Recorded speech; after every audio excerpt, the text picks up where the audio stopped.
inta la isu yimaado wax shakhsi intuu aroos soo tooso uu amar bixinayo go'aan gaadhiya ma aha in hay-adahaas loo bandhigo monopoliga go'aankana urur ma laha sababta marka urur yiraahdo inaan dagaalamayno uu ku noqonayo wax dadku isku raacsan yihiin markay dawlad iyo baarlamaan iyo odayaal iyo dad soo taay shiraan yiraahdaan saas inta inoo mahana ku noqonayo wax shakhsi go'aamiye sax uma aqaano marka jaranjaradii siyaasiga ah ee go'aanka lagu gaadhiyo ee dadka kale ay ku dhaqmaan baan maraynaa hadda maynaan gaadhin afkaar ahaan inaan atisaba oo minority 5 milyan ee qabsato ay dawladoobiso ugu tagno ma saxba ma khaladba waa fikir aan keenay halaga doodo dadkuna habislayaan ma karna maxaa ka iman kara consequence noocay yeelanaysa waa wax hadda baan ka wada hadlayno oo la bislayo u baahan laakiin fikir ahaan in la soo jeediyo khalad ma ahayn baan qabaano dagaal ma galaan siiyeenaan gel haday noqoto taaliftigeed dagaal waxay u gelinaa inaan u gelin ashqaas loo badbaadiyo ma laakiin aragtidan ka duuleynaa haday tahay Malaysia gobol ka soo dushay oo aad sabab qabsatay anaga yeen qabsan haduu yahay taas waa fikir in la isweydiiyo u baahan miyaan sugnaanayna qabsadaan mise waan la dagaalanaa cidda la dagaalamaysa way naga xoog badan yihiin in waxay nagu taliyaan ogolaan inay ogolaan isla ogaato markay leedahay dagaal inaan gel iyagu dagaal bay galeen inay waxay ka hadlaysaa uu yahay qoladaas qabsanaysa iskama celin karnaa waxay nagu go'aamiyaan aan eegno inay leedahay iyaduna oo anagu aan saa u qaadanayo inay faantaa fiican anyway marka ay hawshaasi dhacdo inay dhacayso uma badna uma eka inaynu isku soo noqono iska wareysnaa fiicnaan madaxweyne aad baad u mahadsantahay waxaan jeclaan lahaa inaan weydiiyo inaan ku soo weydiiyo Ismaaciil qofka wata Ismaaciil soo السلام عليكم marka hore madaxweynaha aad baan salaamaya iyo dhamaan dadkeena dhageysanay oo dhan waxaan su'aali lahaa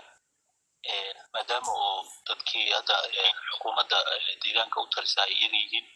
sanad ka hor markii uu bilaabay dagaalka lagu qaaday qolada TPLF-ta fikirkoodu la mid waa in dagaal lagu qaado oo wadadan la maro ma ku taageersanayeen ka urur ahaan in xaaladdu hadda sidan ay hadda tahay ay u soo rogaal celisay ay u soo rogaal celin doontana ma filayeen ma ka sii diyaar garoobeen ka urur ahaan aan su'aasha ma weydiin lahaa aad baa mahadsantihiin waa mahadsantahay Ismaaciil aad u mahadsantahay waxaan ku xigay Ismaaciil Cabdinaasir Salow بسم الله الرحمن الرحيم السلام عليكم ورحمة الله وبركاته مدحوينها وان سلاميا وان uga mahadcelinayaa jaaniska iyo fursadda uu siiyay ee qiimaha badan su'aasha dan toos u galo aan su'aal arrimaha siyaasadda ka duwan baan weydiinayaa mudane madaxweyne bishii Maajo sanadii 2019 adigoo socdaal ku jiraya waxaad timaaday oo ka yimaaday dhanka degmada Helweyne iyo waxaad timaaday degmada Dhanaan waxaad la kulantay madaxweynaha mashruuca Dhanaan project Tigyanki odayga Mareykanka ee mashruucaas fangareeya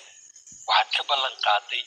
wuxuu ka codsaday inaad gaari ku caawiso dawladda ay gaari ku caawiso pick-up waxaad ka ballan qaaday gaariga inaad siin doonto asagana uu samayn doono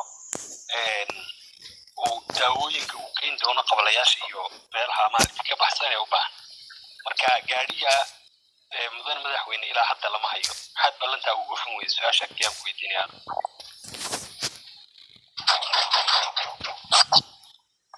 waxaan ku soo dhaweynayaa dubad waxaan rabaa hal arrin baan codsanayaa doodeenu waa inay meeshii muhiimkeeda ku haynay weynayd waa inay maaragtay aan keenno waxaan kulanayaa wasiirada waxbarashada beeraha caafimaadka ayaa ka hadlay oo nidaamka dowladda iyo qaabshaqaynteeda iyo siyaasadda guud ee deegaanka taagan iyo sida wax loo sixi karo iyo siduu yahay iyo sida midnimadu tahay iyo sida loo arko mustaqbalka deegaankan Ethiopia xaaladaha ka jira dagaalaha ka socda waxbaa jira arrimahaasaan rabnaa inaan aad u focus garayno aad iyo aad baad mahadsantihiin waxaan siinayaa hadalka dubad soo dhow السلام عليكم ورحمة الله وبركاته mudana madaxweyne aad baan ku salaamahayaa iyo akhyaarta barnaamijka noo daadihinaysa su-aashaydu su-aasha haddaan toos u galo mudana madaxweyne intii muddadii aad joogteen deegaanka 3 sano ahayd waxaa ka dhacay waddankeena deegaankeena tacadiyo badan dil badan oo ay geysteen ciidamada liyu boolisku meelo badan oo kala duwan ay ku geysteen sababta ay arrintaa ku dhacday khaladna way noqon kartaa saxna way noqon kartaa laakiin waxay ka dhaceen raaso waxay ka dhaceen dhanaan waxay ka dhaceen magaalooyin fara badan oo deegaanka ka mid ah hal qof oo loo xiray ama maxkamad loo keenayna ilaa haddan maana maqlin waa laga yaabaa inay jiraan laakiin anagu maana maqlin raayacaamka ummadda lama wadaagin dhibaatadii dadkeenu ay ka soo baxeen liyu boolisku qaabka loo aasaasay iyo dadka dhibaatada ay u geysan jireen hadda kahor waa loogaa aad bay uga duwan tahay xaaladda hadda waqtigan lagu jiro laakiin haddana dad badan baa arrintaas sababteeda daraadeed ku dhintay mudane madaxweyne ma nala wadaagi kartaa cid maxkamad loo geeyey mase waxa weeyaan maadaama tacadiyo fara badan oo intaa ka badan ay dhici kareen kuwani way yar tahay waxba xisaabtan badan ma leh waad ma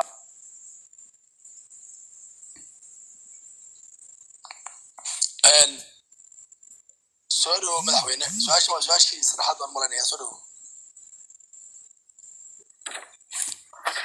بسم الله الرحمن الرحيم توجه الرئيس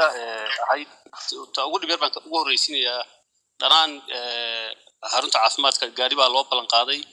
إلى هذا المسين أرنت هكون نقد قفك يويدي دنان هلا هطلو ما من كده جاريجا ولا بحيي ولي جاري عصب لسوي بيها لسيء فريه لجوريتي لقى شيء تيفيجا odayaashuna ay ka hadleen ayna ku mahadnaqeen marka waa waxyaalaha xogaha inta badan marka ama xog la'aan ama propaganda aan loo soo jeediyo bay ka mid tahay marka xubintaas isweydiiyo su'aasha haddii uu xogta haynin fadlan ha raadiyo soo gaariga waa la bixiyay gaari cusub baa lagu wareejiyay ballankan waa la fuliyay laba su'aasha ku saabsan muxuu ahaa بكسي ديار جرودي دارين تيب بلفتي دجالة طبعا دجالة أنا قعنت إنه كوميس تشريني باللودان أنا جو ديجانا هان إن كديار جروني وحموتشين يسحسلوني ده حتى عن هاي سنة ديجانك ديار جرو عن سمين كرني وحوها إن مصيبة ده كده على وقوي إثيوبيا أنا جاي من السوق جاري طبعا جغرافي هان بسوق جاري كرتون لكن أنا كده أمني جنا إلى شنو nidaamka duuliga ilaashano inaan ka shaqeyno baahay tina waan sameeynaa baan qabaa waan ka diyaar garownay haddana diyaar garow buuxa ayaan ka haysanaa duruuf kasta oo siyaasadeed oo soo baxa inaan maareyno haddaan maareyn kari weynana mas'uuliyadda waxaan u haynaa uma inaan isku dhajino haddii waxyaalaha soo kordha aan maareyn kari weyno inaan shacabkanaga iyo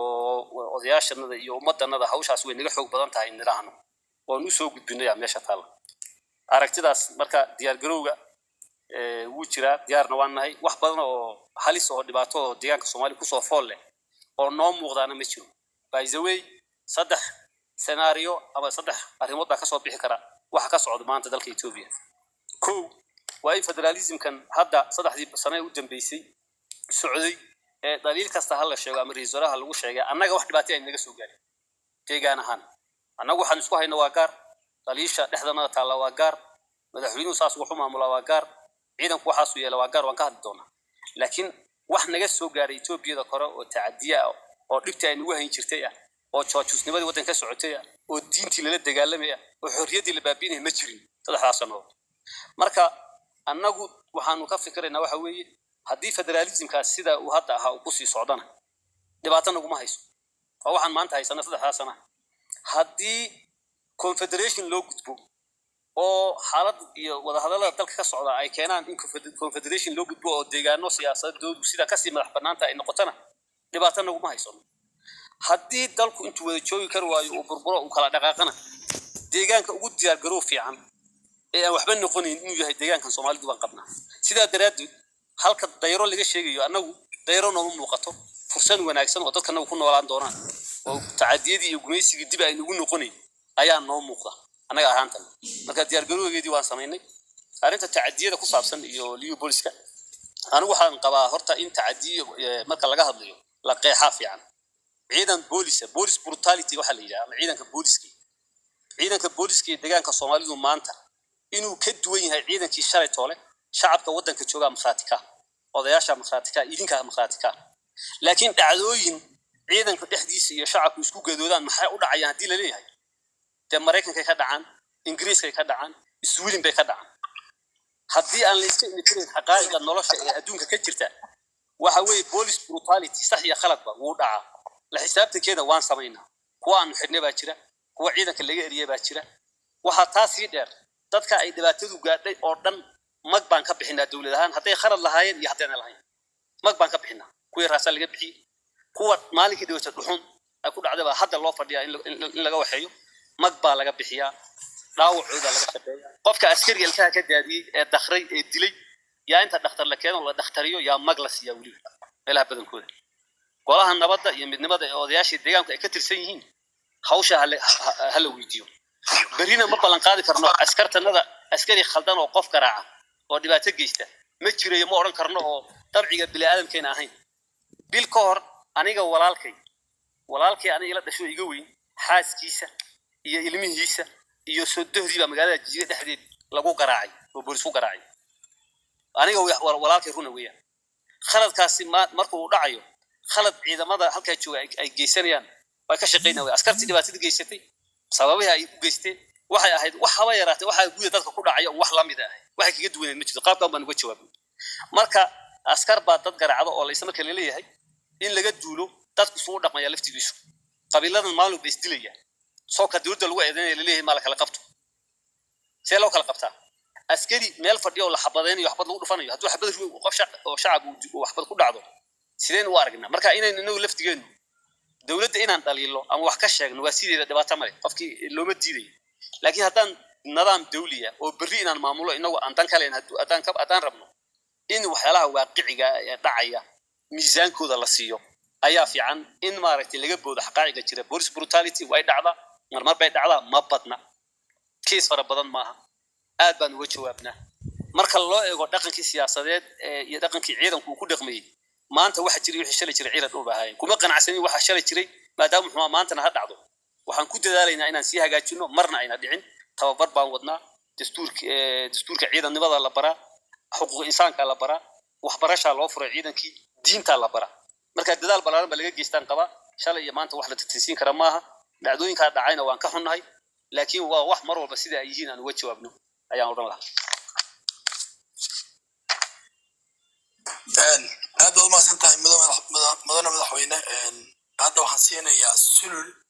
waxaa ku xigaya sam waxaa ku xigi doona kamil sulul kusoo dhawow su-aasha madaxweynaha ad weydiinayso abaar walaal soo dhawow aad iyo aad baad umahadsan tahay bashaar mudane madaxweyne waa ku salaamay waxaad aad u tidhaahdaa baryahan dambe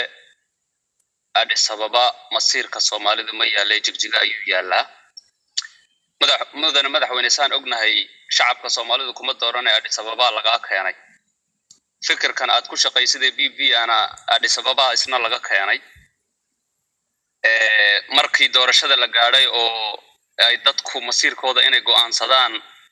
la rabay oo ay ciday doonaan madaxweyne iyo xildhibaan iyo masiirkooda cidii matalaysa ay dooran lahaayeen BB ba Addis Ababa saliya bar yani boobtay oo waxay doorashooyinka dawlad goboleedada taa Addis Ababa ka socotay baa lagu faruur xiray haddii aadan marka shacabku inay masiirkooda jigjiga iyo qabridaar yaallo ay ciday doonayaan doorteen aadan adigu fursadii ku soo martay oo in Addis Ababa leenooga tariyo aad soo afjari lahayd aad dayacday muxuu hadalkaagu qowlkaaga khilaafsan macnuhu sameynaya su'aal kale oo gaaban inaan afti dalbatido ogaadeen iyo madax banaanaad madaxweyne ma ku qorshaysan tahay inaad afti dalbato assalaamu calaykum waraxmatullah okay sam soo dhawow السلام عليكم ورحمة الله تعالى وبركاته وأنا كسلامي مدن مدحوينة مصطفى محمد عمر دبد إيو ولا عليال إذنك مدرسنا صورتي قليل إنه مدحوينة وحوقي مادو أدي أدبان مدحوينة وغم هذا علينا يا إنه جيسي نمى موجيي أو بستوى سؤال عن لسوء الكرين وتتوس أو جوابي شعب كيسر على قيب سنة madaxweyne waxaan ku weydiin lahaa waxaa lagu waraystay bishii May 2019 May muxuu ahaa Addis Strand waraysi waxay soo saartay adii laga qaaday marley wixii horeysa laga yaabaa waxaa ku qornaa waraysigaas hadda way hor yaallaa artikalka in aad tidhi inaad fadilayso federaal ethnic basic aan ahayn oo jihooyin ku salaysan talabaadna aad tidhi waddan kuma noolaan karayo muxuu ahaa region kastaba uu leeyahay security yacni ciidamo u gaara uu leeyahay mudane Mustafa Maxamed Cumar Dubbad wuxuu ka aaminsan yahay federaalka ku dhisan basic muxuu ahaa ethnic ku dhisan wuxuu ka aaminsan yahay takalamada madaxweyne markii af Soomaali amba aad ku hadlaysid amba aad qoraysid iyo marka aad Ingiriis amba luqadda xabashiga hadlaysid waxaad moodaa inaad laba shacab oo kala duwan la kala hadlaysid oo matalaysid yacni ugu dambayn su'aashaadii ugu dambeysay muxuu ahaa odayaasha maanta la kulantay xataa qoraalkaaga waxaa ku qoran Facebooka inaad kala tashatay odayaasha inaan waxaan jigjiga ka imanin una meel kale aan laga keeni karin laakiin Ingiriiska markaa turjumaysay inaba maadan soo hadal qaadin marka yaad madaxweyne u tahay ma axmaara yaad yacni raali gelisaa markaad luuqadaha kale ku hadlayseen Soomaaliga ahayn mise mar kastaba Soomaalida ayaad adiga matashaa mana ku dhiiran kar yacni waxay gashaa muxuu ahaa kalsooni haddii aad qoraalkaagii sida u kala duwayso arrin qadiyad masiir Soomaaliyeed oo daah madow ku jira oona dad kale kula joogin seebaad ugu dhiiran karaysaa baa isoo gasha mararka qaar waad mahadsan tahay wadani Soomaaliyeed iyo axmaarna isku nin ma wada jeclaadaan marka waxaan rajeeyaa inaad mar kastaba qadiyadda Soomaaliyeed xambaartid waana inta aad masiir Soomaaliyeed ku jirtana garabkaaga nahay waad mahadsan tahay madaxweyne okay soo dhawow kamil soo dhawow السلام عليكم ورحمة الله وبركاته لما أنت وانا السلام علي مدرسة كسوقيب قلي مدحوين هبا مدحوين سؤال سكود احترتوكو مكويدين لها ان هدي دعدينا حكم كسنة بدو وريجسو ياد كو وريجن لهيد isla markaasna ma jirtaa talo aad siin lahayd odan lahayd war arinta aniga ku hodmay iska jir ta kale arinta guudinay waxay tahay imso sano baad jeclaan lahayd si nabad adigu hadii ay ku saamax xaalad intee la gnan si horjoogta jeclaan lahayd en buugaaga siyaasadda oo aad sarirta ku agyaalan oo aad akhrido buugee way thank you so much bye okay madaxweyne ku soo dhawow saddex su'aalood adoo soo koobaya أنا من اللي سؤالها قالوا يسكون نقولنا يان مركا سودو بسم الله الرحمن الرحيم وماسين ولا الله يسوي تي سؤالها توقع الرئيسات سواء مصير ميا لجوية لا يطري مبدئيا وصح السوي ميا لجوية لا وحكا خلدني مشرو هدي أنا شلي اللي كاري ونظام كيميشن كتير تروف كلا واللو إيمان لها أين تشرين عدي أنا هدانا نقول لهايدنا سيدو الردي مالمي وردينا أي النظام كيكون إيمان لهاينا يكون هادني إن جمادان كي أنا اللي هو كان وها واحد ظروفه مركز كذا كان يوها سيدا دردد عيب قارو أنا ماشي يتعلم ماهين باور بالانس ماشي ياللي دولة فدرال وقوان كجاري سديجان كصومالي ده عدة لودي بيو يا شرتي ده الصومالية ده أرنتاس يدا مالك يدا قاب كيوتالي أي قاعدين وجرتي مجرم برلمان كي ماشي كجري يدولتي ماشي كجرتي يحسبي يوحي أردم حالة دق على قالوا إمرجنسية عيدهم بان اللي كيني لها أنا قاعد اللي كيني معني هذو معها ما دام أنا اللي كيني عدة دنبي أنا بدل سنة إلا كينا ما مبدئيا تام حاجة خلد ما خلط بقى مبدئيا هذا ربو ما دام أنا هذا أنشوا عن ضد قدمته لكن مبدئيا ما خلط بقى خلط ما أنا وعند دنبي عدة كينا إنه عند دورنا خلط وما أعرفه وأنكو حسنا ظروفي أنكو نبينا ظروفه عد كسته أو مركز بدل كتيري أي كل ما الله يدنبوها وحكمه مثلا والو كان وحاسات بيسين ليدا والله شيء وضد كبار ليسي قد يدا صد كجودبتي وحاسوا لقاي فديات قبل ويد إن ليدا وضاضو كصابسن إيشوز عن قلا كفيا تأه دورشوين حرية حلالة دلبان كتر سنة يوتيوب ليدا duruufaha Ethiopia ka jira umbaa inaga ina saameyn haddii ay noqoto laguma dooran horta qaabka wax loo doortay ee fahanka laga hadlayo ma xildhibaan dhagax buur ka soo baxa laguma dooran baa su'aashu mise madaxweynihii deegaanka laguma dooran waynu xildhibaan dhagax buur ka soo baxay anu in la doortay baa qaba qaabka Soomaalidu waxay isu dooratana politics-ga siyaasadda haddaan xaqiiqo laga sheegayn oo aan muxuu haddaan been laga sheegayn oo xaqiiqadan la wajahin waa gaar laakiin qaabkan wax isu doorana maanta waa qaab qabiilya dhagax buur baa yani laga soo doortay dadka aan ka soo jeeda ay soo doortay cid meeshan fadhido arrinta baabi'in kartaa ma jirto marka deegaan la yimaado aan ka imaado deegaanka laga soo doortay baarlamaanka laga soo doortay goboladana waxaan aaminsanahay 80% dadka maanta la soo doortay haddii aad dib aan ugu celino inay soo baxayaan processka iyo natiijaduna way kala duwan yihiin dadka lama gees garaacin lama dhibaateynin looma handadin hebel baan hebel haddaan anagu dooranayna walaal laakiin structural problems qaabka doorashooyinkeena iyo kala awood badnashaha dawladda iyo ururada mucaaradkii iyo qaabka guud ee dhaqanka siyaasadeed deegaanka yaala masaamaxaya 100% doorasho xor iyo xalaal hal mar inay ka dhacdo dal sida Ethiopia oo kale hadii la isweydiiyo anigu ma qabo inuu saamaxayo waan jeclaan lahaa inay sidaa u dhacdo ma qabo natiijadu inay isbedeli lahayd processka wixii ka khaldan aan saxano oo hagaajisana diyaar baan nahay inta aan dalka ka tirsanayna shuruucda dalka iyo duruufaha dalka un baa jiri berri ka maalin dalku hadduu kala dhaqaaqana isku dhajin mayne si caretaker government intaan samayno yaan oranaynaa sanad ama 6 bilood doorasho xor iyo xalaal ka dhacdo boqolkiiba 130 baan ku kalsoonahay in dhagax buur laga soo dooran oo xildhibaan ka noqon meesha madaxweyne ma noqon mise ma noqonayo waa secondary ama madaxweyne aan noqdo ama yaana noqon waxa muhiimkii waxa weeye dadka deegaankani inay dad doortaan qaabka laga dhigay marka BB iyo wax BB la ma jiro meesha yaala nin walba oo deegaanka joogo oo baarlamaankii meeshu ka soo baxayo iyo cidda wadata iyo meeshu waxaan waxaan naqaan weeyaan marka in siyaasadii humbaaleyn laga dhigo oo laga dhigo annagu inaanu nahay dad diyaarad lagu keeno meelka ka soo jeeda dadna ay yihiin dad deegaanka u dhashay fikir sax ma total waa khalad nin waliba tuulo ka soo jeeda nin waliba gobolba ka soo jeeda gobolkii iyo tuulada ka soo joognayna kalsooni baan ku haysanaa saay loo fahmaa fiican haddana maanta jigjiga xabash naguma ilaaliso ciidan axmaarin naguma ilaaliyo taangiyo iyo janana axmaarin naguma ilaaliyaan dadka nagaan ku joognaa saaka cid naga ilaalinaysa ma jirto cid arrinta diidan ee naga kaxaynaysaan waxa fiican maanta inay naga kaxayso inay sugto ma inta tiibel fahmayso laba yaraad cid gaar oo magan u nahay oo maanta inaan deegaanka maamulo inaan jiga joogno aan magan ugu nahay ma jirto shacabka Soomaaliya aan ahayn wiilashana ilaaliya waa Soomaali shacabka la tashana waa Soomaali kuwa nala shaqeeya qacmaha noo taaga markaan go'aan qaadana waa Soomaali cid kale ma Soomaali ka fiican oo banaan fadhido oo kuwan ka fadilan hadii jiraan aanu ma qabo fikirka arinta ku saabsan muxuu ahaa madax banaan oo ogaadeen la yidhaa ma ku qorshaysan tahay waxa weeye anigu magacaas hadda ka hor fikirkan ka qabo waan sheegay ogaadeen waxaan u arkaa inuu nahay magac dadka Soomaalida ee deegaanka mideynaya magaca uma aqaano raalina kama ihi markaan saaleeyahay qof naftiisa nacam ma jiro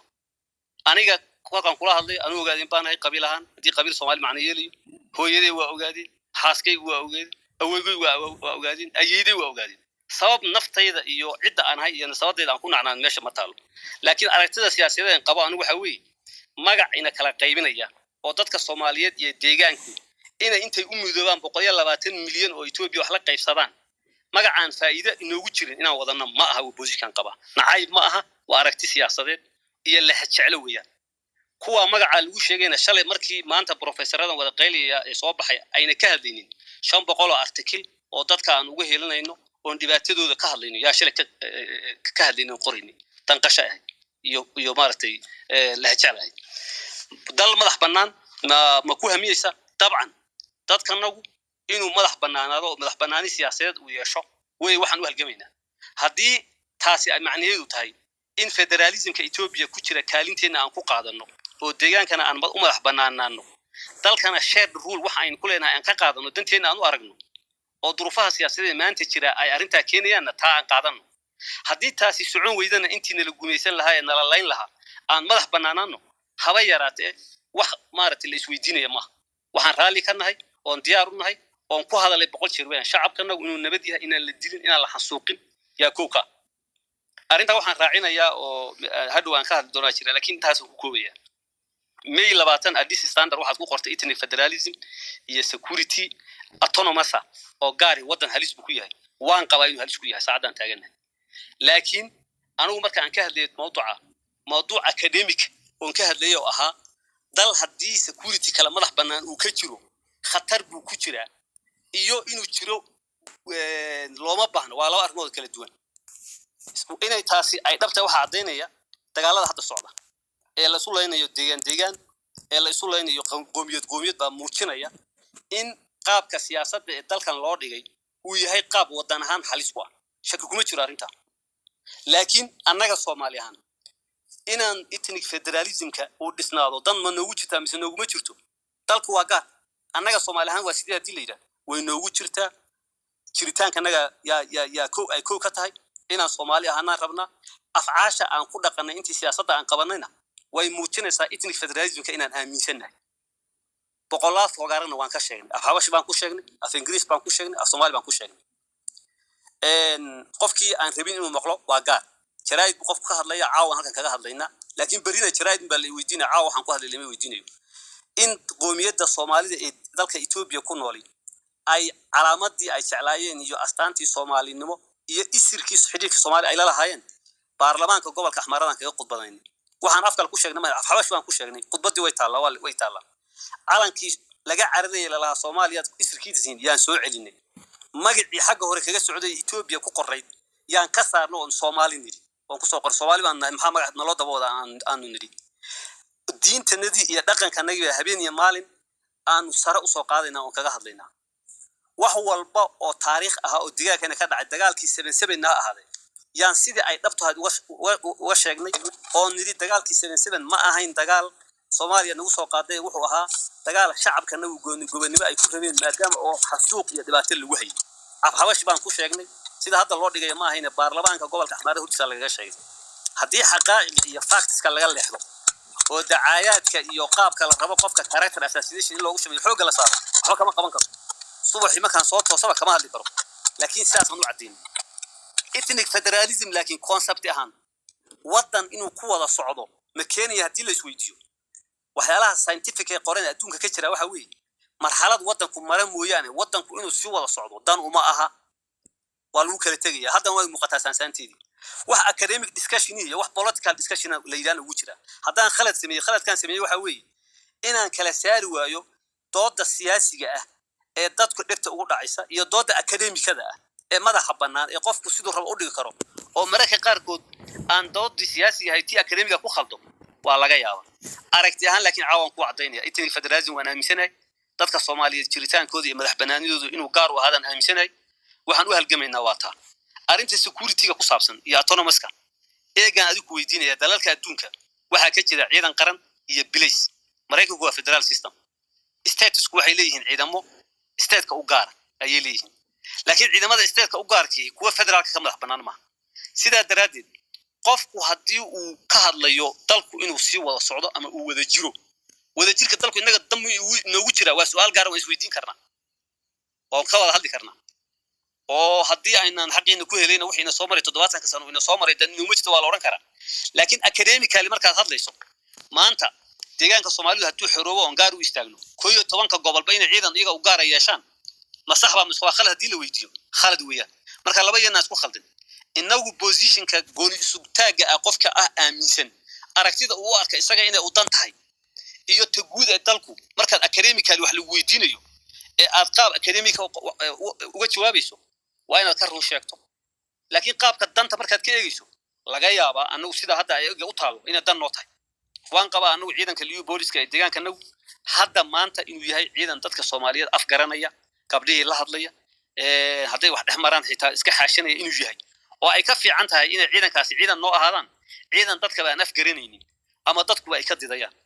sidaa daraadeed aragtida aan ka qabaa waa taa haddii confusion uu jiro arrinta la xiriira waa confusion ka yimid kala saarid la'aantii political discussion iyo academic discussion waxaan qiyaasayaa taasi inay caddahay laba shacab miyaad la kala hadashaa markaad English iyo Habash iyo Soomaali ku hadasho ma saddex shacab aan la kala hadlaa Englishku audience buu leeyahay ama harigu audience buu leeyahay Soomaaligu audience buu leeyahay nin walibana wixii ay tahay inuu arrinta iyada markaa taagan siyaasadda aan ka fahansiiyo yaan kala hadlaa laakiin mabaadi iskhilaafsan kuma hadlo iska daa saddex shacab oo saddex af ku kala hadla waxaan isku hadal lagula hadlaynin odayaasha markaad la hadlayso siyaasiyiinta markaad la hadlayso dhalinyarada markaad la hadlayso haweenka markaad la hadlayso activistiga markaad la hadlayso ayaa intaba contextiga aad ku hadlaysaa uu ka duwanaanaya kuwa kale dood haddii lasoo helo aragtida aan ka qabo ama ethnic federalism ha noqdo ama security ha noqdo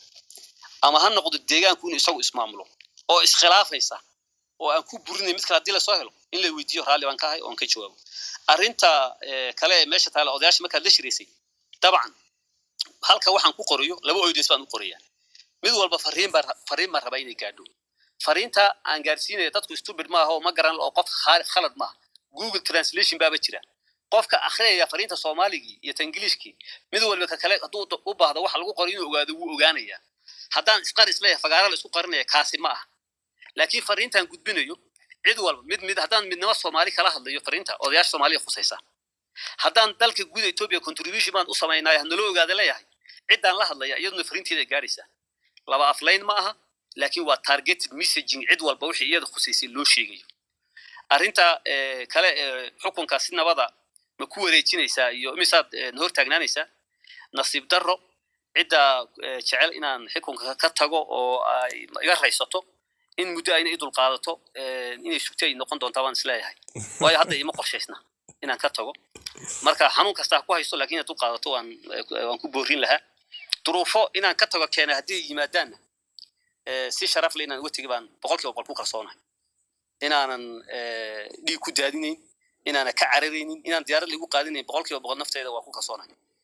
wixii kalena baarlamaan iyo shacab iyo dad aan la shaqeeyaa jira iyo dawlad iyo odayaal xilliga ay noqoto dadka inaan isku wadi kari waayo sistamkii dawliga ahaa ay ka timaado dhaliil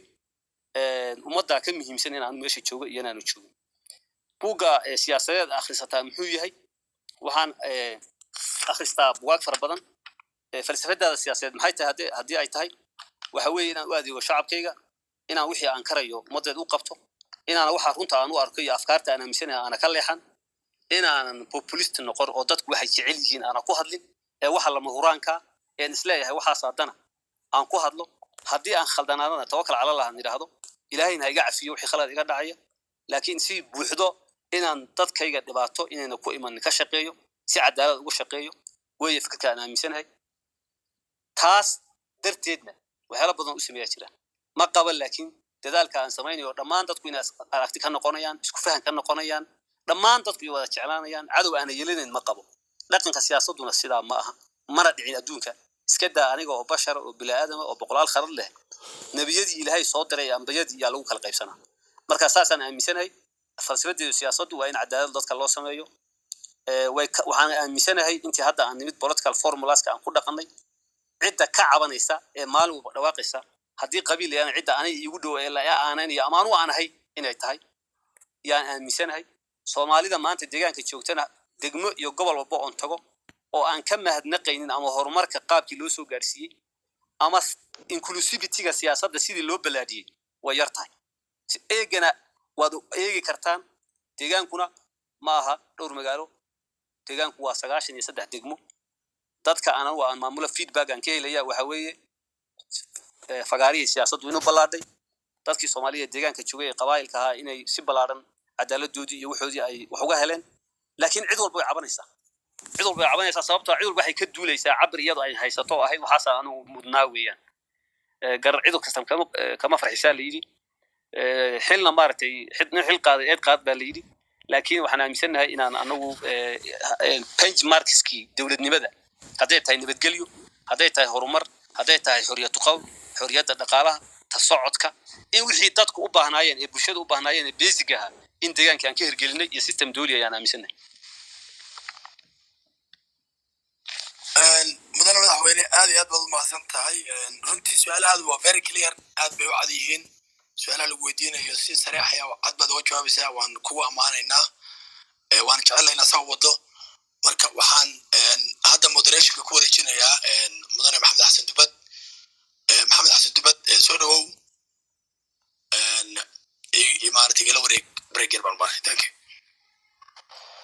bishaar waa mahadsan tahay madaxweynuhuna waa mahadsan yahay waxaan u malaynayaa xaaji baa ku xigay waqtiga si aan uga faa'iidaysano xaaji hay ku soo su'aashaada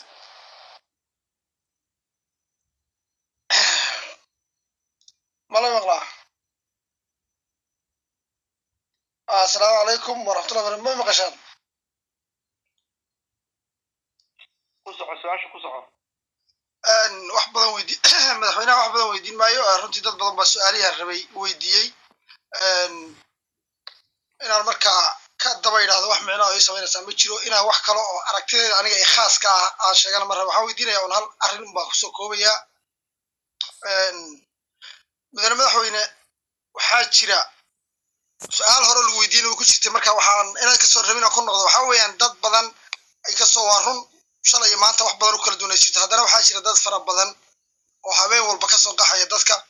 because of security amni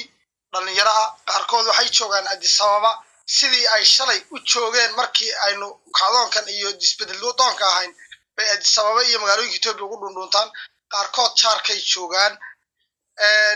walow dalku kor ilaa hoos laga yaabo waxyaabo badan oo weyn inay dhici karaan aan ku cuurdaarayo anigoo aad u soo koobaya aadna ku tixgelinaya arrimaha noocaas maxaad ka ogtahay xaaladda degdega dalka lagu soo rogay waxaa dhici karta in dad badan ay uga faa'iideystaan arrimahaas si gaar ah ma u danaynaysaa kaas waa qodob marka intaas ku soo gabagabeynaa mar raba inaan ku sii dheeraado oo maasantii maasan tahay inkastoo su'aashaas hadduuna madaxweynuhu wada maqlin anugu way idhaaftay maki haye maxamed maki ku socodna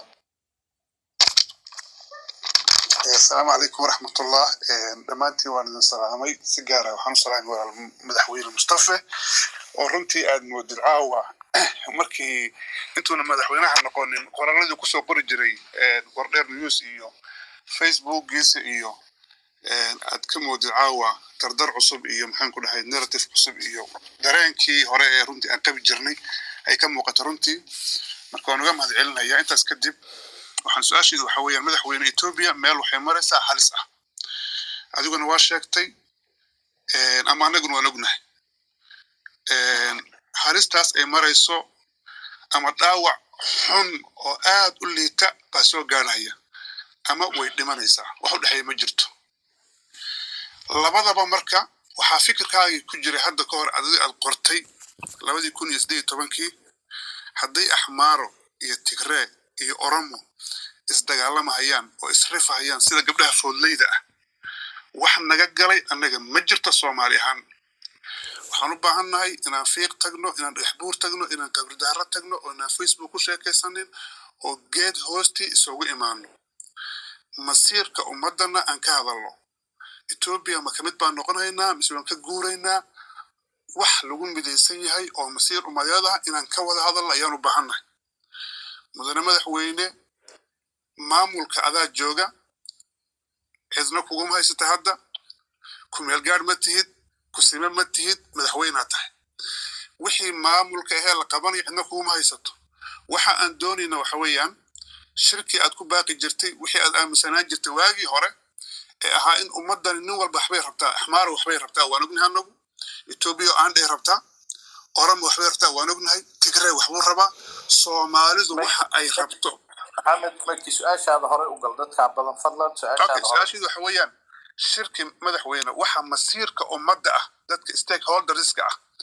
الدجان كان شركة قوة الإسرائيلية إمامك كبحسن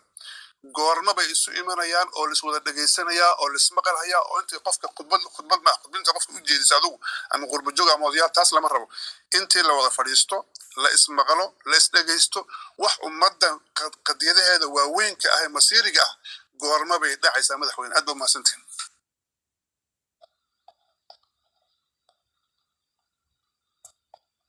اختار شعبي القصة هذه هنا سؤال هذا سؤال السلام عليكم ورحمة الله وبركاته وسلامي مدحوين مصطفى دمان مدشنا وسلامي waan ka cudur daaranayaa haddii su'aalo hore loo weydiiyay aan keeno waayo maanan joogin marka haddii ay dhacdo in su-aashayda ay soo laba noqoto waa laga gudbi karaa waxba waajima inuu madaxweynuhu ka jawaabo moderatorka way ka gudbi karaan aan ka bilaabo su-aashayda koowaad walaal maxamed makii su-aashiisii ugu dambeysay madaxweyne ugu yaraan 8 milyan baad madaxweyne u tahay marxaladda dalka guudna waad la socotaa hogaal baad u tahay muddadii 3 sano hadda ugu dambeysayna dhawaaq dheer oo dalka gudihiisa iyo bannaankaba ka imanayay aqoonyahaankii waxgaradkii iyo dhammaan bulshada oo dhan baa jiray in ummadda Soomaaliyeed u baahan tahay wada tashi iyo aragti Soomaaliyeed ay soo baxdo anagu qurba joog baan nahay xogaha iyo dadku waxay nala wadaagayaan in madaxweyne Mustafa oo ay tahay mas'uuliyadiisa koowaad ruuxa ay dul saaran tahay arrimahaasi ee xaqiijin kara inaad adigu caqabada tahay oodan rabin inay dadku isu yimaadaan maxaa ka lifay madaxweyne inaad maanta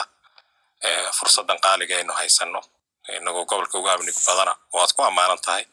dhaliila kale oo hoosaba ha jiraan haddana maca daalika in aynan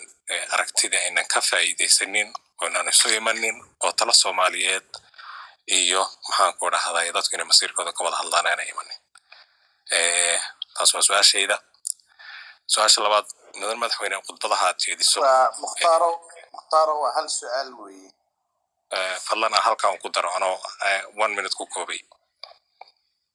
hal su-aal baan dadka ka ballan qaadnay mukhtaar raalli ahaw halkaa su-aal inaad ku koobtaan jeclaan lahayn way haddii ay saas tahay waa mahadsan madaxweyne ku soco 3 su-aal lagu weydiiyey ku soco واي بسم الله الرحمن الرحيم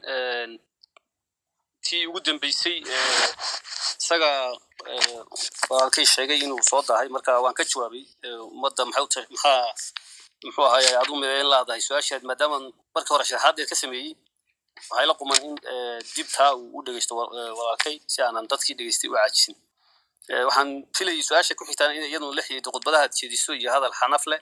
taa laftigeeda maadaama ka jawaabay ciddii soo waday cidda kaleba intii hore aan uga idinay inay iyaduna ay qaadataa ila quman arinta dad badan oo soo qaxaya jirada iyo jaarka jooga oo sabab cararaya anigu ma ogi haddii ay jiraan hal ii soo gudbiyo waxay u qaxayaan ay noo sheegaan waxaan ogahay magaalada Jigjiga dad shirar ku qabta dowladda ku mucaarada Facebook wax ku qora oo haba yaraatay wax cabsi iyo walwal aan qabin kolka cid carartay haday jirto inay noo soo sheegto sababtay u carartay iyo waxa jira yaa ila quman laakiin anigu ma ogi amar noocaasna loo bixin xaaladda degdega cid hal uga faa'iideystay leedina ilaa hadda ma jirto taaynan aan ogaana ila quman iyadoo oo la yiri xaalad degdega shirar lama ogola ay ururadu hadda shireen saad la socotaan ururka FEB in shir bay qabsadeen iyadoo xaalad degdega lagu jiro ururkooda dhaqaaqay ka sameeyeen qabdaar iyo meelaha iyo dhagaxbuur iyo meelahaas oo kale shirar bay ku qabteen anagoo eegayna duruufaha guud iyana apply gareyn sharciga sidoo yahay oo aynu bal arintan u dhaafno laakiin iyaga aan la hadalo nagaano xaaladda guud dalka inagoo eegayna xogaa aynu u yarkaadino baan go'aansanay marka arintaasi runtii arin jirta maaha waana waxyaalaha u baahan si mas'uuliyad leh inaan waxyaalaha propagandada iyo waxyaalaha jira xaqaaqiqa u kala saarno inay inoo taal kulligeynba si aan xal u gaadhno ku xumayn haday noqoto qof wax kasta uu abuuran karaa laakiin xaqiiqada horta aan xogaa baadhno mas'uuliyad baa inaga saaran waxaas la yiri waa yar dhibaato arinta ku saabsan Ethiopia waxay maraysaa meel halisa waa la isleenayaa geed hoostiina ku tashano waxay ila tahay marka ugu horeysa tashigu ummadaha dhan way tashadaan Xamaara way tashataa Tigray way tashadaan Oromo way tashadaan platform lagu tashaday qaab loo tashaday iyo qaab ummaduhu ay u shaqeeyaan baa jira legitimacy-ga hogaaminta maanta cidda diidan haddii ay u aragto muxuu ahaayay ciddani cid masiir ummadeed wadama ahoo waa cid kuwa in laga tashada ay tahay dee wada tashi meehan kala tashanaa meesha taal waxaan ogahay shirarkii baryahan Sacuudiga iyo kuwa hadda la qabanayo badankoodu inaynan ahayn arrinta aad ka hadashay idinku ay la xiriiraan haddii dawladda aad sabab ka dhisan dhacda ay dhacdo dawladda aad sabab joogtaa kuwa imika jooga Jigjiga jooga BBda iyaguna way dhaceen dawladdaas la dhaceen aynu ka tashano shirar inay socdaan baan ogahay aan wada tashano shirar ma waa shirar kuwaas way dhaceen aan ka tashanaa uma aragno inaan dhacnay waxaan u aragnaa anagu deegaan ahaan deegaan Soomaaliyeed oo stakeholder inaan nahay annaguna siyaasiyiin ahaan inaan nahay dad stake ku leh inaan arrintaa jihayno tashigana meesha socdana baarlamaan iyo dawlad iyo odayaal iyo aqoon-yahan iyo ururo mucaarida jira deegaanka ka dhisan marka sida lagu yaqaan adduunka kale dawladuna position bay qaadataa marka wax dhacaan ururka mucaaridkuna positionka dawladda ayuu ama dhaliila ama diidaa marka annagu waxaanu qaadanay position siyaasadeed baan qaadanayna arrimaha jira ururada mucaaridkuna inay caddeeyaan xuquuqkooda oo shacabku u soo bandhigaan ayaa wanaagsan dhacdooyin siyaasadeed baa dhacaya waddanka socda position baa laga qaataa positionkaas dadku ku ogaadaan in arrimaha laga midoobi karo in lagu tartami karo nasiib darro ururada mucaaridka qaarkood positionkoodu xan iyo hoos iyo dad laga abaabulo mooye arrimahan laga hadlay seenu ka yeela maxaa inoo dana anu hadda matalan waxaan aaminsanahay laga yaabaa in TPLF la jabiyo oo dib loo celiyo oo xaaladan iminka dalku ku jiro xaqeena inaguna ay inagoo deegaan aynu Soomaali ahaan wadano ayaa inoo dana inaan qabnaa laga yaabaa sax iyo khalad ba ururka kale ee isagu arrinta ka hadlayaan bil ama 2 bilood ka hor dawlad tartamayay doorashadu markay dhacdo kuwan dawladdu ma ogolo way saaraysaa oo annaga imanayna oo afkanaga annaga lagama hayo ee lahaa walaalkay abi waan jeclahay annaga ka bibisan dawladda gobolka inaan la shaqeyno maxaan ugu qabatay tii aad sabaan la shaqeyna ururkii lahaa bil iyadoo ka soo wareegin maanta inuu ka cararo arrintii uu yiraahdo kuwan baa ya baashi anigu waxaan sugayaa oo ku ridanayaa ukuntayda meel kale oo midabeynta siyaasadeed noocaasi daliil baan u arkaa wax badanna maaragtay waxay kaga lumeen baan u arkaa ururada marka in saa la isu weydiiyaa fiican aan wada tashano odayaashii deegaanka jooga waan la tashanaynaa ciddii noo timaadee ee tiraahdo waan rabnaa inaan wada tashano diyaar baan u nahay ururada aad ka hadlaysaan laftigeeda qayb ka mid ihi waan bayaan ma soo wada saarnay qayb ka midana weli iskumaanaan fahmin xaaladda iminka jirta seen u wajahna sabab marka tashigu ummadu ashkhaas kooban raaligelinteeda ay ugu ururto oo iyaga in la qanciyaa ay uga weynaato ummadan kale oo dhan anu ima muuqato sidaa daraaddeed maanta odayaasha iyo waxgaradka 11 gobol ee deegaanka positionka dawlad ahaan aan taaganahay cidna ugu diidan haday jirto saxaafaduna way u furan tahay annagana way noo iman karaan sideedana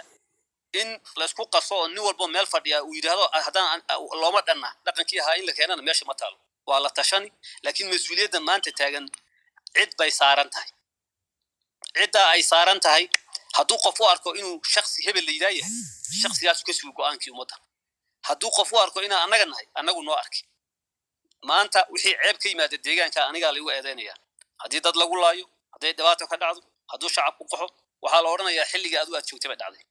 haddii wanaag yimaadana annagaa yeelanayna hogaaminta iyo dowladda ka dhisan meesha sidaa daraaddeed masiirka ummadda kolka hore in laga wada hadlo diyaar baan u nahay dadaalo fiican baa socda in la wada hadlo waxaan aaminsanahay inaan ciddii stakeholder ahayd stakeholderku ama waa odayaasha ama waa ururada siyaasadda ama waa aqoon-yahanka intiiba waan la tashanay baan qabnaa cid aan annaga ahayn oo intay tashato tala dheeraada intay noo keento nolol iminaysa haddii jirtana waan soo dhawaynaynaa laakiin tala aan dhammaanaynin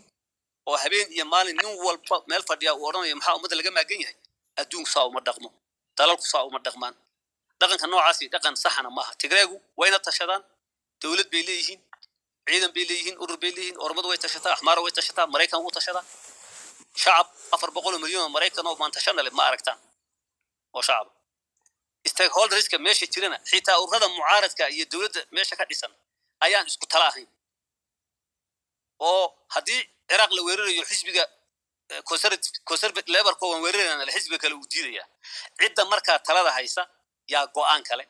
inay dadka la tashatana xaq bay u leedahay taladana aad fadhida waa xaaraan oo ma ogoliyo cid kale oo kaga habboon baa bannaanka jirta cidda qabtana dee waa cid aragtid lagu kala duwanahay oo aragtida dii la kala duwan yahayna dee in la kala duwanaadan baa muhiima in la istila maaha laakiin ilaa ciddaas ay qanacdo talada ummadda meeshay ka go'ayso legitimacygu halkaa maaha in la yidhaha sax uma arko annagu dad Soomaaliyeed baan nahay deegaankan u dhalanay cid walbo deegaanka ka tirsani inta ay leedahay oo qabsay deegaanka in laga qabanaan aaminsanahay sida hadda loo rabo in characterization loo sameeyo Twitter iyo Facebook waxba kuma noqonayn iyo axmar caawo dhan hadaad sawirto magac hadaad noo bixiso deegaan baan leenahay dad baan hay qof jiraan nahay caawana jijiga iyo dhulkan aan joogno waxaan ku joognaa muwaadiniin baan ku joognaay magan cidaan u nahay ma jirto marka qaabka loo sawirayo berrina haddii aad wax iska bedelaan dhulkanaga way ka carar mayna go'aanka qofka aad la rabto mucaaradka inuu yeesho ayaa aan la leeyahay go'aankaasan qaadanaya haddaan la dagaalami waan dagaalami haddii nabad lagaga tegi nabad baan kaga tegi haddii midnimo soomaaliyeed oo isku duuban la raadin waan raadin laakiin in loo arko cid deegaanka dusha kaga fadhido oo joogto oo haddii ajnabi meesha ka baxo iyadoo cararaysa fikir khaldan weeyaan waana fikirka dadka isku dilay way saxda ahayn aragtida in laga fogaado ila quman arrinta ku saabsan saasaad odhan jirtay qofku rool buu leeyahay maalinkan shaksiga muxuu ahaay iska shaqaysta ahaa xorta dadkan la kaftami jiray iyo hadalladan ku odhan jiray maanta kuma odhan karo hadalladan odhan jiray maanta ma odhan karo asal kabana political activism oo ah xilli aad tabar daran tahay xilli aadan haynin afkaar siyaasadeed aad gudbinayso iyo active politics siyaasad markaad ku jirto ee adigu daabkii hayso isku dhaqan iyo isku hadal lama noqonayo sidaa daraaddeed shalay qofkii wixii aan ku hadlayay maanta inaan ku hadla rabaa I think qaf theory-ga iyo practice siyaasaddu u dhiman yahay weeyaan wax fara badan oo in la sheega aan ahayn oo sida qofka horta ii weydiinaya aan ugu jawaabi karin oo mas'uuliyaddu noo diidaysaa jirta laakiin guud ahaan tashi iyo masiir ummad iyo stakeholder cid walba in lala kulmo mabdiyan waan aaminsanahay cidda lala kulmayna aan qeexno oo aan ka wada hadalno aan odhan lahaa wad maasani mudan madaxweyne waad mahadsan tahay bishaar oo su-aal qaba baan rabaa inaan ku wareejiyo bishaar oo hay su-aashaada ku soco madaxweyne aad baad u mahadsan tahay su-aalo isoo gaaray baan rabaa inaan ku weydiiyo waxaa caan ah in magaranaysaa la sheego oo la dhaho madaxweyne mustafa axmaaradu aad u jecel yahay qowmiyadaha ethiopia axmaaradu ugu jecel yahay ra'yiga bb-gu waa ra'yi axmaaro oo nidaamka federaalka ah iyo nidaamka qowmiga ah inkastood ka jawaabtay taad ka jawaabtay laakiin xaggan axmaarada yay iska wataan madaxweyne mustafa dhinaca kale waxaan ognahay oo jira dad yani tplf laftoodu arka oo jecel ama social media kaga hadla ama openlyba sidaan arkaynay meeshii laiskugu imaaday washington qoladii laha ururaan samaynaynaa maaragtay ka garab muuqday oo sheegay in maaragtay ay la jaal yihiin arrimahaas dhacay oo ilaa iyo xadkaa gaarsiisan ma laga yaabaa nidaamka dowligeed hogaaminayso inuu manajgareyn waayo dadki inuu maaragtay qanciyo oo ku qanciyo magaranaysaa ra'yigii dowladda taas marka ay keentay inay ilaa iyo tplf waan ognahay dadkeena waxay u geysteen inay ka dhacaan oo aadaan marka arrimaha noocaasa soo lagama yaabo midnimada hadda laga hadlayo in is-eedeyntaas ay muuqato oo dadku markii midnimo laga hadlayo nin kastaba uu meel u fiirinayo marka su-aashaasaan rabay inaan ku weydiiyo oo maaragtay laisoo weydiiyey marka aad baad ubasan tahay waxaan raacin lahaa su-aasha si aan laba uga dhigo mustafe dad badan ayaa madaxweyne waxay qabaan in mustafa uu ku jiro waan kuu soo socdaa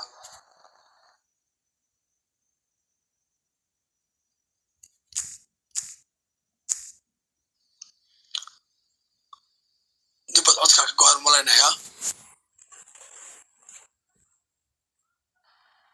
dibad ma joogtaa maan ku socdaa okay dibad codkaa ka go-aan malaynayaa marka waxaan samaynaynaa laakiin dad badan ayaa waxay qabaan in dowladdiinu ay sabab u ahayd ay ku eedeeyaan arrintaa waxaad kaga jawaabi lahayd waxaan rabnaa caawa inaan dhegaysano mase aaminsan tahay arrintaa qabiilka ah inay hadda soo baxday oo ayna horay u jirin dil baa jiray dhib baa jiray bac afka laysu geliyaa jirtay laakiin arrinta qabiilka ah way yarayd ama qabaa'ilku ay isku maaragtay iyagu laysku kacaan oo laleeyahay 4.5ka ee lagu qaybiyey maamulka ayaa sabab u ah midda kale aan raacinayana waxaa weeye khilaafaadka hadda ugu badan hadalladaadu inta badan ay u dhacaan oo dad badan ay u fahamsan yihiin inay tahay ururka ONLF nairobi waxaad ka sheegtay inaad qaybinayso inaadan maaragtay raalli ka ahayn midnimadooda qayb inay adiga ku raacday oo adiga hadda ay maaragtay BB ay xukunkeeda ku biirtay qaybtii kale kaasoo maaragtay diiday inay weli taagan yihiin laakiin hadallada ugu badanaa maaragtay dhaliilaha ah ama cidda majhuulka inta badan aad la hadasho in iyaga aad ula jeedo inay dad badan u fahansan yihiin arrintaas oo xanafteeda leh ama khilaafaadka sii abuuraysa soo kama fiicnaan lahayn idinka oo kala aragti duwan sidaad hadalkaba ku dirtay oo dadku inay kala aragti duwanaan karaan oo ay sax tahay inaan marna dadku isu imaan karin aragti ahaan in haddana la tixgeliyo laakiin bulshada rayidka aan loo soo bandhigin oo ay tahay wax idinka internal idin qarsoon dadka kale laakiin shacabka ah urur kasta wuxuu isagu maaragtay platformyadiisa ka sheegaya iyo wuxuu uga yeedhaya gooniha u ahaato laakiin khilaafkan la istilmaamayo ama la isku tilmaamay oo ku badan dhanka dawladda laakiin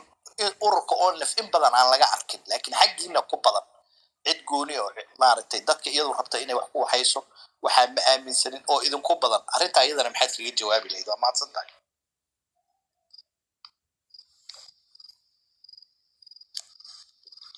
mudan madaxweyne labadaa su'aal inaad ku socotaan rajaynaynaa kadibna dadka kale aan usii gudbaynaa waaya bismillahi raxmaan raxiim arrinta ku saabsan TPLF iyo Ahmari iyo qowmiyadaha Ethiopia la kala jecel yahay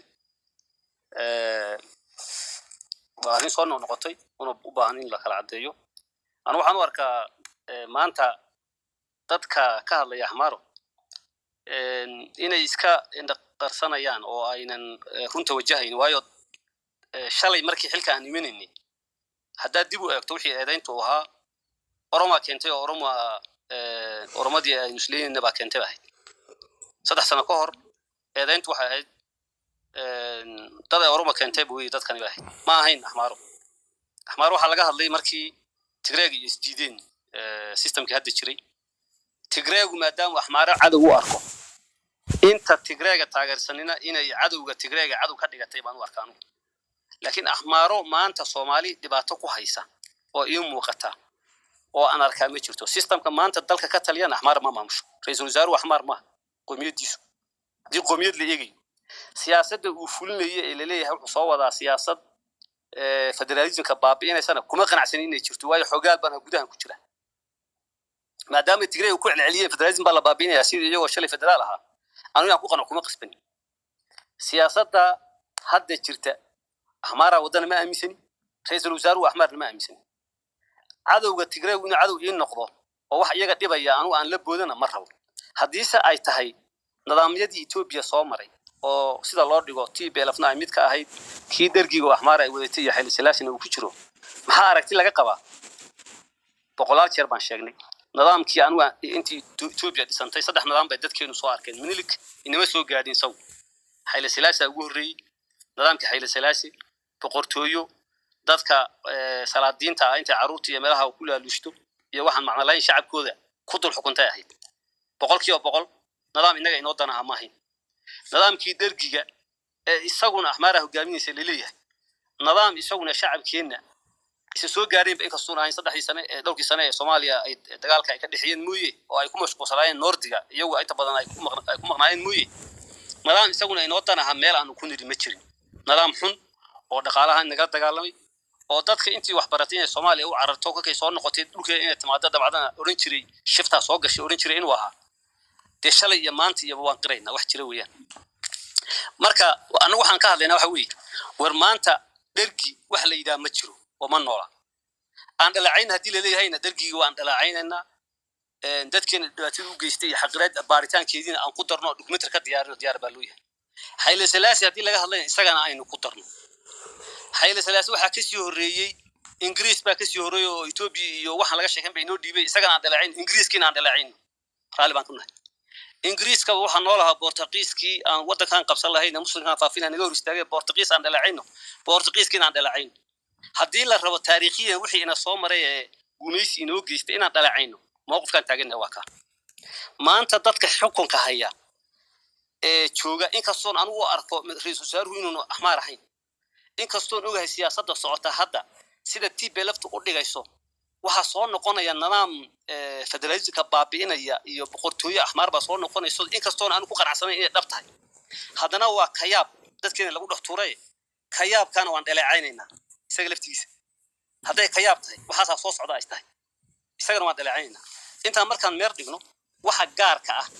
ee ku fadilay in qoomiyad ku jeclaan waati mise waxa la leeyahay maadaama Tigray ahmar necab yihiin ahmarada hala laayo saasa ya laga hadlaya ahmara ma laynayno qoomiyad dadka ilaahay ku abuuray Ethiopia weeyaan qaar baa jigan nala jooga qaar baa sabab jooga qaar baa deegaankoodu jooga oromadu jaar baan Tigrayga laftigiisa shacab ahaan in loo laayo Tigray loo warsado ma ogolin marka nidaam baa la dhalacay qoomiyad lama dhalacay waana khalad waana cunsurinimo saxna ma aha articulationka ahmar wax la yiraahdo ahmar qof ilaahay abuuray weey oromo qof ilaahay abuuray weey Tigray qof ilaahay abuuray weey urra laga hadla TPLF baa laga hadla ururka ahmarka marka anagu aan wax la qabsanay in taageerna waa kii weeyaan hagu jooga dalka ra'iisul wasaare maamula waxaan ula shaqeynaa maadaama dalka uu maamulo waxaan aaminsanahay saddexdaas sano in la shaqeynayay wanaag mooyo xumaan inaan nagaga iman dadka nagi lama laayo ururadii shalay dagaalamay gudaha joogan amaan ku haystaan xariihi ciidamada ee deegaanka dadka maamul jiray ma jiraan diintanadii waa xor baan u nahay hadday waxba aan wax annaga nalagu eedeeyo oo Mustafa Khaldi leeyahay mooyee wax maanta shacabkana intuu noo keeno uu leeyahay waxa dhaleecay hadduu jiraan hana loo keeno asidiisa laakiin cadowgu Tigrayga cadowgiisa aan cadow ka dhigan oo maadaama Tigraygu ahmaro ku celcelinay inaguna aynu ahmaro nidaan anu fikirka ma qabo arrin saxana uma arko tan ah huwa maadaama fikirka ku qanci weydeen shacabka in dadku Tigray u kaceen ma laga yaabo maya Tigray waxa uu kacay shalay markii dadka la leeynayay cid la shaqeynaysa shalay maana ku khasabnay kolkii dadkan la leeynayay ee gabdhaheena la kursanayay ee bacda lagu dalaalinayay ee la dubanayay ee uqaasha la qaawinayay ee dadka meedka iyagoo oo lagu dhaanteynayay ee shuhadadeena cagaha la saarayay ee muxuu ahaa dhagaxmadow iyo malqaqi iyo dulkaas dadka oo nool la aasayay kuwii la shaqeynayay ee waxa sameynayay maanaga ku khasabnay inay dhaqanka qaataan kuwii baa maantana u riyaaqsan nidaamkii noocaas ah iyo kuwa dana siyaasadeed u arkay isbedel siyaasadeed oo xagga ka yimaada inuu faa'iido u leeyahay xaqiiqada jirta waa taa weeyaan cidda markaa rabta inay kaga cararto mas'uuliyadda taariikhiga ah inay eedeyso dadkii shacabkooda dhibaateeyay ah hebel baa dad qaybiyadu cid xaqiiqada ka turjumaysa maaha aan u arkaa arrinta ku saabsan midnimada siyaasiyiinta iyo midnimada shacabka la kala saaro waayo shacabka maanta isu gudbila deegaankeeda waa labadee magaalo u baahan inaan isu keenna waa labadee degmo waa labadee gobol kuwan kala ganacsanayeen kala oodan waa kuwan iskuursanayeen waa kuwan wada shaahayeen waa midnimo siyaasiyiin laakiin ma dhacayso an natural weeye waan isku dayna anaga diyaar u ah keena oo anaga midnimo doon noota kursi ku fadhino maanta waxna taageera abaal ku qabe keena oo nala mideeya idinku iska daayo xukuumadda iyo urur mucaarade ururkii mucaaradka hay ka hadlayeen isu keena oo inta isaga assignment u qaadataan haddii xaqiiqo laga hadlayo bal ururkii isku magaca iyo isku calanka aaminsana waxa kala geeyay dhaxgalo oo weydiiya oo la hadla laakiin uma arko dhaliilahaas inay yihiin kuwa dhabahan in wax xal lagu raadiyo loo rabe kuwa ceebayna dhaleecin looga jeedan oo arka kuwa istaagayna ma aha waayo qofku meeshii u go'anta uu garanaya arrinta ku saabsan qabiil ma jirin wuu jiray qabiil wuu jiray lama sheegi jirin haddii la leeyahay dadkoo dhan waa tacadigi jiray lama sheegi jirin askartu waxay biisa lama sheegi jirin waxay lunsato madaxdu lama sheegi jirin xorriyatu qowlku waxay soo kordhisay dadku dhibaatooyinka jira inay ka hadlaan qaabka ay Soomaalidu falsafada siyaasadeed uga turjintaan uga farcilisaan waa qaab qabaa'il waxa markaa xorriyada iyo miidiyaga saxaafadu ay soo celiyeen ma jirin lama oran karo wuu jiray qabyaalad baa jirtay qaabkii loo maamulay baa khaldana qaabkii wax loo kala qaadanaya baa khaldana dad baa cadaadiyay ooy ilaa iyo maantana ku hadla hebel baa dawladda maamula lahaa hebel muxuu ahaayay way dulman yihiin baa lahaa qaar baa dibadaha kaga hadlayay oo lahaa dib baan lagu haystaa qaar baa dhulkanagii baa la bixiyay lahaa oo hebel baa bixiyay lahaa qaar baa ururo u samaystay inay ka filceliyaan qabyaaladii meesha ka jirtay oo magacyo la baxay dulmadiid la baxay oo dhibaatadii jirtay ee markaa ka cabanayeen qaab qabiil uga jawaabay marka qabyaalad ma jirin la oran haddii maanta ay jiraan ururo qabiil oo dhisan oo deegaanka isku abaabulay organized kolkaas anagu ceeb nagu noqon lahayd laakiin maanta ururkii jiray ee hore ee soo laabtay oo isagii laftigiisii qayb kamida aan isku aragti ka noqonay qaabka wax loo maamulayo baa jira 14 urur iyo 15 urur oo qabaa'il oo deegaanka ka jira maanta ma jiraan haba yaraatee kala qaybsanaan siyaasadeed oo qabiil ku salaysan maanta oo sidii shalay 14 urur ay u jireen taariikhdeennii dhaweyd haddaan eegno ama tii hadda naga horreysay ururo qabaa'il oo is abaabulay ay ku jireen maanta ma jiraan marka haddii xaqiiqada iyo cabir sax la qaato taasaa jirta 4.5 wax loo qaybiyana ma jiro political formula deegaankeena maanta ka jira 273 xildhibaan buu leeyahay deegaanku waxay ku salaysan yihiin degmooyin iyo gobol kaabinayga la dhisayo waxa lagu saleeyaa gobolada lagu saleeyaa laakiin gobolada qabiil baa ku nool dad gobolka doolo soo qaadato 7 qabiil baa ku nool gobol qorxeeda soo qaadato 3-4 qabiil baa ku nool gobol aan qabaa'il ku nooleen ma jiro kolka wax la xulanaya laakiin gobol baa la eegaa oo laga bilaabo leeyahay gobol hebel yaa ka soo qaadanaa sida daraadid 4.5 wax lagu qaybiyana waa been wax ka jira ma jirto dawladii annaga naga horreeyina laga yaabo formulaha political halka hal bay lahaayeen 2 iyo 3 bay in la yiraahdo laakiin goor aan dadka meesha ku qoran kala qabaa'il ahayn ama kala gobol ahayn ma jirin kolka wax jira in laga hadlaa fiican in wax mala awaala lagu doodo maalin walbana waa dhibaato inteeda leeg waayo dadka adduunku wuxuu ku doodaa facts wax la yiraahdo iyo issue-gaas taagan facts kaas maxad ka leedahay baa la yiraahdaa laakiin mala awaal iyo qiyaas iyo ra'yi aan ku salaysnayn xog dhaba ka jawaabidiisu runtu way dhib badan tahay laakiin waajib baa lagu leeyahay xitaa taa inaan wax ka ifiyo arrimaha ku saabsan oo nala fad kala qaybsan waan ka jawaabi ku noqon maayo urur nala tartamaya inaan kasbanno oo qayb ahaan dadka meesha jooga kuwa imika aan ishayno garabka Cabdiraxmaan Mahdi ee anta ishayno haddaan dad caawa ka helino abaal baan ku qabnaa inaan u bandhigno fikirkanaga inaan la xaajoono inaan ku qancino kala qaybin ma waa kasbashaan u arkaa iyaguna xaq bay u leeyihiin dawladdeennada cidii ay ka raaci kartay isku aragti noqonayaan inay ka kasbadaan marka haddii kala qaybintaasi iyagu ku guuleystaan siyaasadeed oo gaareen oo ay dadkii ku kasbadeen weeyi ceeb kuma aha iyaga haddaan annagu dad kaga soo kasbanna iyaga ceeb naguma ahe wanaag iyo karti bay noo tahay qaabka in loo arkaan yaan aaminsanahay khilaafaadka bulshada yaan loo soo bandhigin waa arrin fiican laakiin daacadaha laga ahaado madaxda oo nalafta garabka aanan weli ku heshiinin qaabka wax loo wadayo iyo inta ka agdhow 24 saac waxay ku hadlayaan waxyaalo dhaliil iyo aflagaadooyin iyo weliba hanjabaad ku jiraan kuwii lahaa baxgee la gelaya maalmahan toddobaadkan annaga ma aanan hayn kuwa maalin walba yiraahdo hebel waa ahmaar hal dilo annaga ma kuwa jinsiyadda iyo diinta shakhsiga ka leexda ee shaambadeeya ee yiraahdo hebel maba aha Soomaali yiraahdo annaga ma cidda marka wanaag meel ka talinaysa hadday maslaxo umadeed oo ka dhaba ay ka hadlayso hadallada xanafta leh ee ay leedahay hebel baa ku hadlay ka dhaba haato ha tiraahdo dadkan waa dadkeennii hadday khaldan yihiin si khaldan ha loogu sheego laakiin hanjabaadii waan ku dilaynaa xageed galaynaa iyo ahmaar baa tahay waxani dow looguma laha haliya iyadoo le aan aragno laakiin kuwa sidaa le lama hadlayno laakiin haddaad tiraahdo ruuxiga ma qaadi kartid waad hanjabaysaa bal waxaad qaadan arkayna haddaad tiraahdo kadaa ha ku odhan hadday tahay la jecelo laga qabo kuwaasaan u aragnaa dhexdhexaadna lagama aha downa ma aha